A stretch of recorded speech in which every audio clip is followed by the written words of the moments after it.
Assalamualaikum warahmatullahi wabarakatuh. Kami dari kelompok 3 akan menjelaskan Spiral of Silence Theory, yang artinya teori spiral keheningan. Perkenalkan, nama saya Putri Asna Chandra Ningkas. Saya Bahira Mulydia Gunawan. Saya Pandu Arya Utama. Nama saya Theophilus Sugianta Barus. Pertama, saya akan menjelaskan sejarah dari teori spiral keheningan. Teori ini dikemukakan pertama kali oleh Elizabeth Noëllo Neumann pada tahun 1973 sampai 1980. Dalam pendapatnya, Neumann menjelaskan bahwa teori ini membahas tentang sebuah opini masyarakat yang bersifat kelompok mayoritas dan kelompok minoritas. Bagaimana kelompok minoritas merasa tidak berhak mengemukakan pendapatnya di hadapan kelompok mayoritas dan takut diasingkan dikarenakan memiliki perbedaan pendapat. Selanjutnya, pengertian teori spiral keheningan.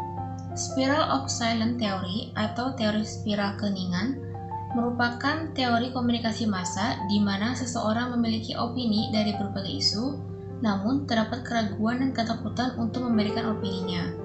Karena merasa terisolasi, akibatnya opini tersebut tidak bersifat terbuka.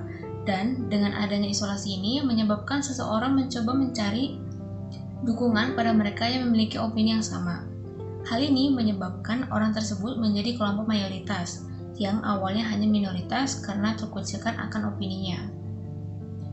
Kebanyakan orang mencari dukungan akan opininya tersebut melalui media massa atau mendekati orang yang sekiranya berpengaruh dalam kemasyarakatannya, seperti seorang tokoh masyarakat atau public figure.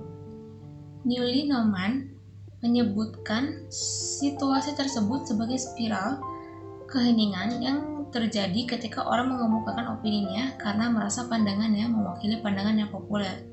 Sedangkan mereka yang merasa opininya tidak mewakili pandangan populer memilih untuk diam saja. Lalu, asumsi dasar teori. Dalam teori spiral keheningan, tidak selamanya seseorang akan mengalami keminoritasan dan begitu juga sebaliknya. Teori tersebut bisa saja terjadi mayoritas ketika ia mendapat dukungan dari media yang menonjol pada sudut pandang yang didukung. Teori ini memiliki dua asumsi dasar. Yang pertama, opini yang diterima atau tidak diterima oleh masyarakat, dan yang kedua, menyesuaikan diri dengan persepsi yang ada pada suatu masyarakat. Bila orang setuju dengan seperangkat nilai-nilai, maka kekhawatiran terhadap ancaman isolasi menurun. Begitu sebaliknya, ketika ada perbedaan dalam penilaian nilai-nilai, maka ancaman isolasi akan meningkat. Lalu, opini di masyarakat. Neumann percaya bahwa orang tidak suka mendiskusikan topik-topik yang tidak memiliki dukungan mayoritas. Teori ini juga menunjukkan sifat orang-orang yang tidak suka mengemukakan pendapat pribadinya yang berbeda dan bertentangan dengan pendapat kebanyakan orang. Namun demikian, situasi masyarakat juga turut berperan dalam mendorong atau menahan seseorang untuk berbicara. Orang akan lebih terdorong menyampaikan pandangannya jika terdapat demokrasi dan kebebasan berbicara.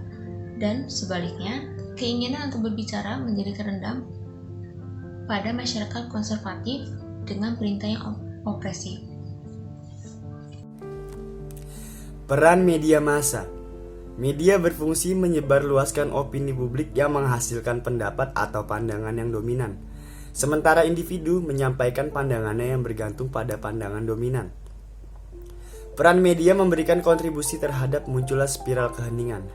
Karena media memiliki kemampuan untuk menentukan dan menyebarluaskan pandangan-pandangan yang mereka nilai lebih tepat. Bagi pendapat yang bertentangan akan sulit untuk mendapatkan tempat di media. Media massa memiliki 3 sifat atau karakteristik yang berperan membentuk opini publik, yaitu yang pertama ada ubikuitas. Mengacu pada fakta, media merupakan sumber informasi yang luas karena terdapat di mana saja. Dengan kata lain, ubikuitas dapat didefinisikan sebagai kepercayaan bahwa media terdapat di mana-mana. Yang kedua, kumulatif. Pengaruh timbal balik dalam membangun kerangka acuan. Media mengacu pada proses media yang selalu mengulang-ulang apa yang diberitakan baik pada satu media tertentu atau media lainnya. Yang ketiga, konsonan. Kecenderungan media untuk menegaskan atau melakukan konfirmasi terhadap pemikiran dan pendapat mereka sendiri dan menjadikan pemikiran dan pendapat itu seolah-olah berasal dari masyarakat. Saya akan melanjutkan spiral of design theory. Dengan adanya pengaruh media yang menyuarakan pandangan dominan, berkembang pada mayoritas publik seakan mengarahkan banyak individu untuk menyelesaikan perilaku dan pandangan pada opini yang diangkat oleh media. Dalam hal ini, media memberi dukungan pada spiral keheningan karena media dianggap sebagai sebuah wadah komunikasi publik. Demikian kesediaan orang untuk mengemukakan pendapat tergantung dengan opini yang disuarakan oleh media dan tanpa dukungan dari orang lain yang memiliki pengaruh bagi pandangan yang berbeda dengan opini publik. Maka orang akan tetap bersikap konsonan atau sejalan dengan pandangan yang ditawarkan oleh media. Kesimpulannya, teori spiral lebih berfokus pada suatu pandangan seseorang yang telah didefinisikan oleh media.